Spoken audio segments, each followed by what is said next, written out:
Belgian Prime Minister Charles Michel offered his resignation on Tuesday amid a political crisis triggered by differences over accepting a UN migration pact.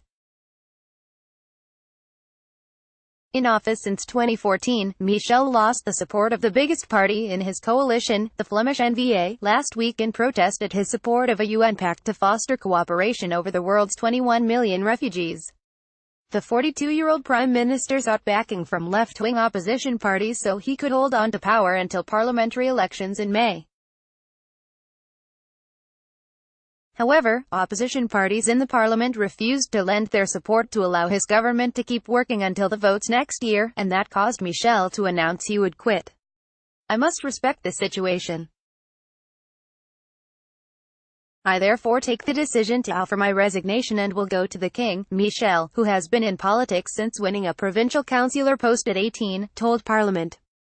In a statement on Tuesday night, Belgium's King Philippe said he will hold consultations before deciding whether to accept the Prime Minister's resignation. The king may ask Michel to stay as a caretaker but with limited powers, potentially hampering efforts to rein in the budget and reform Social Security. He could also speak to other political leaders to try and resolve the issue, or dissolve parliament and trigger an early vote in 40 days. The resignation came 2 days after demonstrations against the pact in central Brussels descended into scuffles, with police using tear gas and water cannon to restore order. The non-binding UN accord, which would promote a common global approach to migrant flows, was initially supported by all four parties in Belgium's coalition.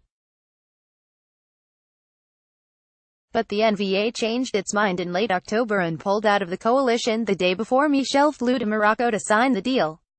Read more. Belgium's political crisis comes as Europe heads into election mode next year, with 7 EU countries plus the European Parliament all going to the polls.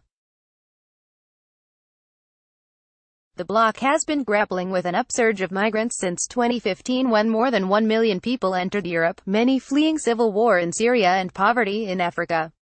The United States and some other nations, mostly in former communist Eastern Europe, have opposed this year's UN pact, arguing it could encourage immigration.